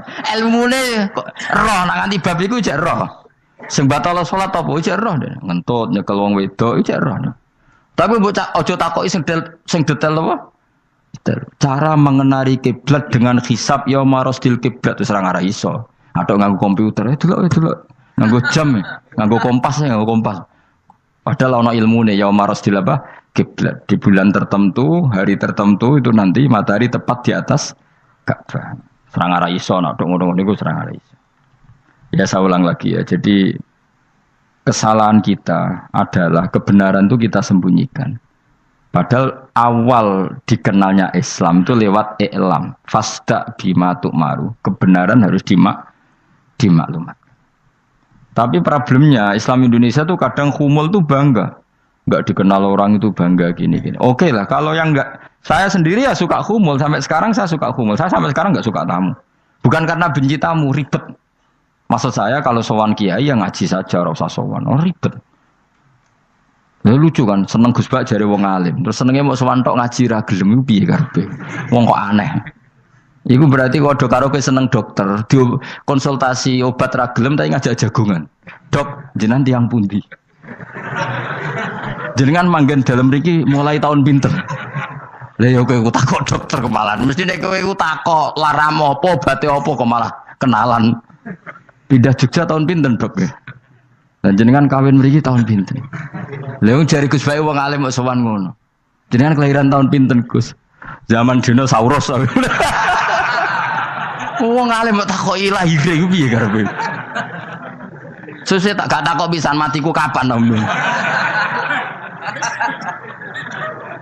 Coba betapa naifnya kita kalau kita suka dokter, terus kemudian kamu takok, Dok, kelahiran tahun pinten jenengan? Aneh gak? Nak kowe seneng dokter mergo mau konsultasi berobat ya ngomong saja apa yang kamu butuhkan. Aku seneng wong alim yo ngaji titik. Nah, kowe misalnya seneng artis, delok konser artisnya takok, kelahiran tahun piro?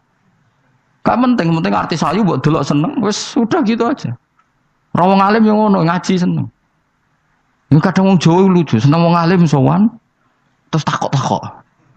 Waneh, iku dudu obatno ngono, yakin. Maksudnya sing profesional, maksudnya sing rontok bener sithik lah dadi wong. Aja bener nemen-nemen gak mungkin wis pokoke bener sithik-sithik. Makanya kemarin ngaji apa Nasaihul Ibad kan gitu. Mujalah satu ulama artinya apa? Fi majlisil ilm ketika ngaji. Ora kok mujalah satu ulama utawa sowan matekno wong ngene nyatet Jawa. Kula termasuk kiai yang kampanye ini. Soalnya termasuk kiai terkenal tapi sing tamu kula rapati kathah. Iku jaga masyaallah tenan wis. Muga-muga rodok tobat sithik-sithik maksudnya. Maksudnya ya sudah lah. Ya tadi hubungan wong alim ya sudah ngaji. Kalau hubungan sama dokter ya tanya konsultasi apa? Medis. Kan lebih enak. Hubungan mbek dukun wis takok wis. Mbah niki menyangking pundi? Kok jenengan dermemel nglafadzno apa sing kalimate sing jelas kena apa nak dermemel mandi nak jelas kok ora mandi ku piye takono aku yo guru pun mbek dukun wong kalimate ra jelas kok mandi nak jelas gak mandi mergo nak jelas kita bodoni ne ayo guru mantra iku mesti gak wae rungokno tenanan kalimate terus ora jelas dukun-dukun dulu kok mandi, nak jelas malah mandine tenan ora ya ora. Ya saya ulang lagi ya. Jadi sebab itu di Quran sering ada kata i'lamu, kenalilah, ketahuilah. Jadi awal dari agama ini adalah harus tahu. Maka menyangkut harus tahu ini lalu Allah bikin media. Media itu apa saja. Tapi lalu kita bisa berdebat tentang media. Itu yang kita tidak tahu nanti hisabnya di depan Allah Subhanahu wa taala. Saya sampai sekarang itu nggak tahu, nggak pernah bilang halal, nggak pernah bilang haram. Misalnya gini, buat ini dengerin ya. Di Korea ini sering teman-teman cerita. Ada beberapa majikan yang baik sama umat Islam, yang bekerja Muslim. Itu kalau dipamiti sholat, kan, Pak majikan saya mau sholat. Sholat itu apa? Mereka bilang dengan bahasa analogi di Korea. Pokoknya sholat itu sembahyang. Ketika sholat itu ditanya sama orang Korea, loh kamu itu sembahyang kok tidak ada patungnya? Karena pengetahuan mereka yang namanya sembahyang itu ada patungnya. Ada yang baik, apa sekalian tak belikin patung?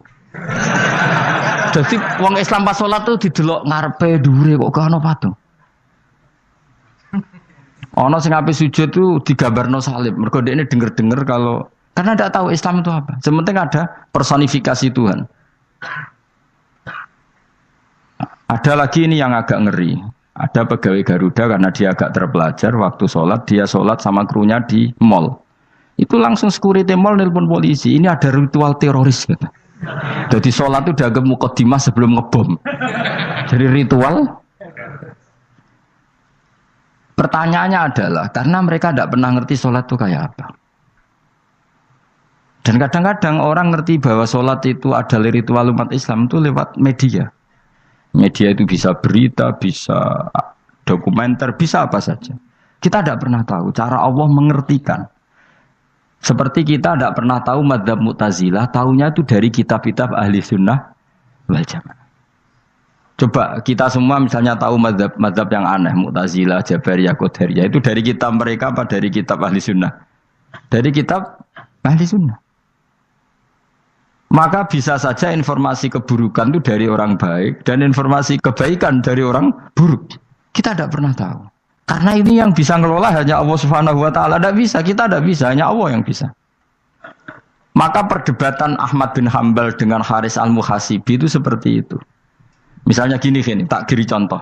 Haris al-Muhasibi itu orang alim alama. Dia ahli sunnah mandat. Pokoknya ahli sunnah sekali. Dia mau ngarang kitab tentang, dia menentang Mu'tazilah. Menentang Qadariyah, menentang Syiah. Terus setelah mau ngarang kitab, ditanya sama Imam Ahmad. Ya Haris, kalau kamu ngeritik Mu'tazilah, awalnya gimana caranya kalau ngarang kitab? Ya saya cerita pendapat mereka dulu, lalu saya saya tentang. Imam Ahmad guyu-guyu. Bukankah setelah kamu cerita mazhab mereka plus argumentasi mereka, jangan-jangan pembacanya sudah tertarik. Pas kamu nentang, kamu sudah dianggap gawe-gawe. Karena kadung tertarik. Saya kita contoh wae, misalnya gini, kowe sekarang rasa bareng dadi wong soleh biasa wae. Aku ana gambar wong wedok montok tak tulis, hindari ini. Kira-kira dia moco hindari apa gambare? Enggak jawab ya, kira-kira lho. Sing mbok nikmati kata hindari apa? Sing mbok eling-eling kalimat hindari apa gambare? Kira-kira. Padahal tulisannya apa? Hindari bahaya ini. Bahaya ndi terus didelok. Terus sing dieling-eling ora hindarine tapi sama. Pendapat Mu'tazilah itu ada yang menarik. Misalnya gini, menurut Mu'tazilah, seseorang masuk neraka ya karena amalnya, masuk surga ya karena amalnya. Apa artinya kalau masuk surga karena fadl Allah? Lalu gunanya amal apa? Mungkin pembaca kan tuh, wah ini proporsional ini. Gak ada ahli sunnah, jadi bus warga mereka fadl pangeran. Kok enak? Lalu gunanya amal apa?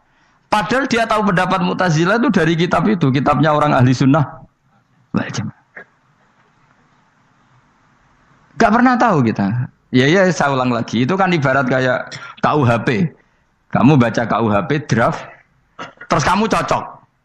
Kamu mesti nyalahkan yang demo. Atau baca buku selebaran orang demo, kan terserah kamu. Kamu kan punya akal, kan tetap milih. Tetap milih.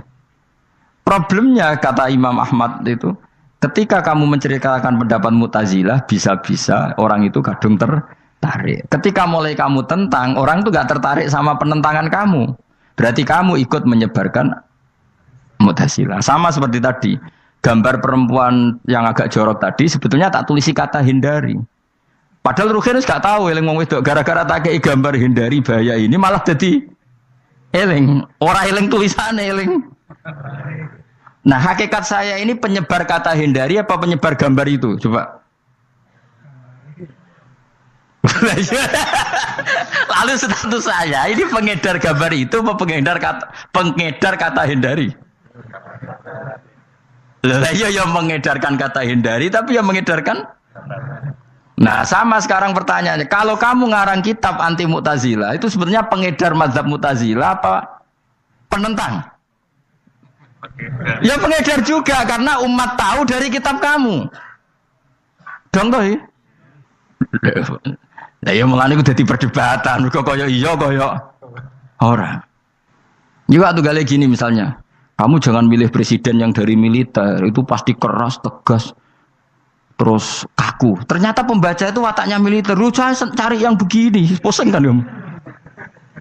Agak suka presiden sipil, nggak tegas. Padahal kamu nulis itu untuk menggiring orang milih presiden.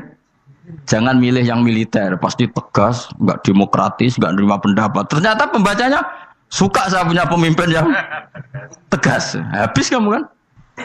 Yang tahu hati orang itu siapa?